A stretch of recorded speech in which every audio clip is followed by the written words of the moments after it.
the King of Champions. The last one's done in his Cuban.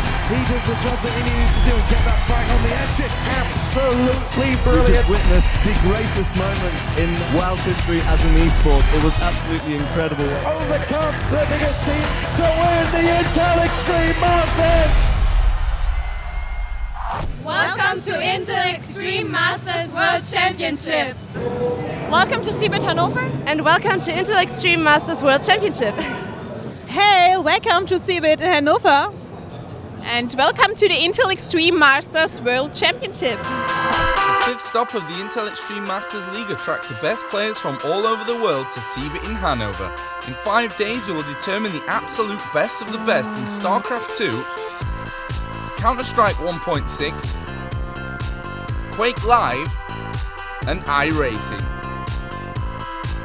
It's all about $140,000 in prize money and the World Championship title. But first, let's take a look back at our previous events of the Intel Extreme Masters.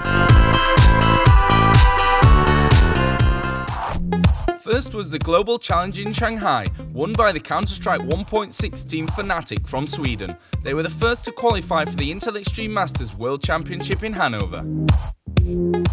Later we went to Gamescom in Cologne, where we held the first major European event in StarCraft 2, which was won by the Swede Morrow. In Quake Live, the first place was taken by local hero, Kilson. In New York, we visited the Comic-Con, where we held our American Championship tournament. It was also the first event with an iRacing competition. The last major event before the World Championship was in Kiev, Ukraine. The European Championship was dominated by the Swedish players. The titles went to Show in StarCraft 2 and Team Fnatic in Counter-Strike 1.6. We're back in Hanover. Today's episode will be dedicated fully to the Counter-Strike competition. We will follow two of the most successful teams in recent years. First up is the Swedish Team Fnatic playing in Group B. Hello everybody, my name is Harley Orwell, also known as DSN when I play Counter-Strike for Team Fnatic. Hey guys, this is Pira. My name is Faruk Pira. Hi, I'm Patrick Saderman, also known as Karn. Hi, I'm Richard Landström, also known as Exist. Hi, I'm Marcus Larsson, also known as Delpan. And we are Team Fnatic MSI and we want to be the next world champions. Unlike Quake Live or StarCraft 2, Counter-Strike is a typical team competition. Each of 5 players has a precise task and position in the game. Patrick Karn Satterman, the captain of the team, explains what the game is all about. Counter-Strike is played 5 versus 5, whereas it's the CTs, counter-terrorists, playing against the terrorist T. You start either T or the CT, and the goal is to grab 16 rounds in front of your enemy or your opponent. And you're playing on different maps. You have a map cycle of 5 maps, and the goal is in each map to defuse or to plant a bomb in front of your opponent. I'd say it's 3 different positions in Counter-Strike. You have a sniper, a very defensive player that can make the crucial shots. You have the attackers, probably 2 or 3 among the 5 guys who are supposed to be offensive, looking out for the opponents and having a really quick aim. And then you have the defender, the backup player, such as myself, also being the in-game leader. And my job basically is to command my guys, tell them what to do, and to get all the information from what my teammates and what happened on my monitor, and to come up with a simple solution, how to execute the round as perfect as possible. Let's go back to the tournament. 12 of the world's best teams compete against each other first in the group stage. There are 2 groups with 6 teams in each. Each team has to play with all the other teams in its group. They play only 1 map consisting of 30 rounds. The winning team takes 16 of them and wins the match. Of course, a draw is also possible. The group winners qualify directly to the semi-finals. Their opponents will be determined in the quarter-final matches played between the 2nd and 3rd place teams. Fnatic easily win their opening match against Lions 16-5. The next one, however, has a very special meaning for them. 2 former team members are now playing for their biggest rival, SK Gaming. Yeah, it was a great start here at IM Finals, winning against Lions 60-5. My guys and myself just showed ourselves a really great game and didn't let Lions into the game. So our momentum is very high right now. We're going into the SK game.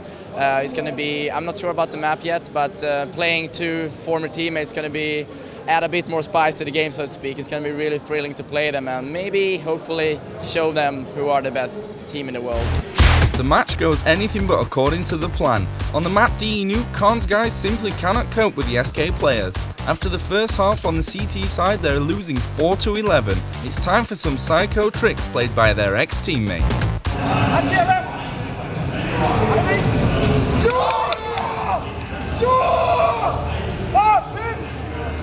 In the half-time, Patrick is trying to motivate his players once again. However, the point difference is just too big, like SK Gaming today.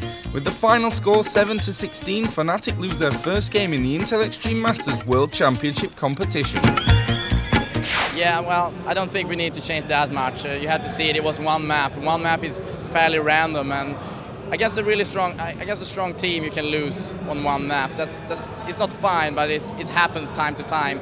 This was something kind of new for us as the new lineup we have. But to be honest, on a personal level, we lost group stage matches before. So the hassle now is to just get over the match as soon as possible. We just lost and continue focus on the group stage because that's what's mattering at the end of the day. In the matches against Team EG from the US and the South Koreans Red Code, Fnatic has the chance to redeem themselves. They use it and get 2 consecutive wins on their account. Before their last match, they are leading their group with 9 points. Their opponents, Team NaVi from the Ukraine, desperately need to win the battle if they want to advance to the next phase of the tournament. It's really important to study your opponents, and being behind them in the heat of battle, so to speak, is something that is so crucial now. We're going to play them in 20 minutes, and now we get a first glimpse how they're going to play against us. So by watching the SK NaVi game behind me here is something we're going to use a lot playing that, because that game's going to be so crucial and a decider who's going to be the best team in Group B. Beginning on the CT side, Fnatic very quickly fall behind in the match against the reigning world champions. It's already 7-0 and Khan and DSN try to push the team forward, but the rivals almost immediately counteract their actions and tactics. They're simply too good for the Swedes.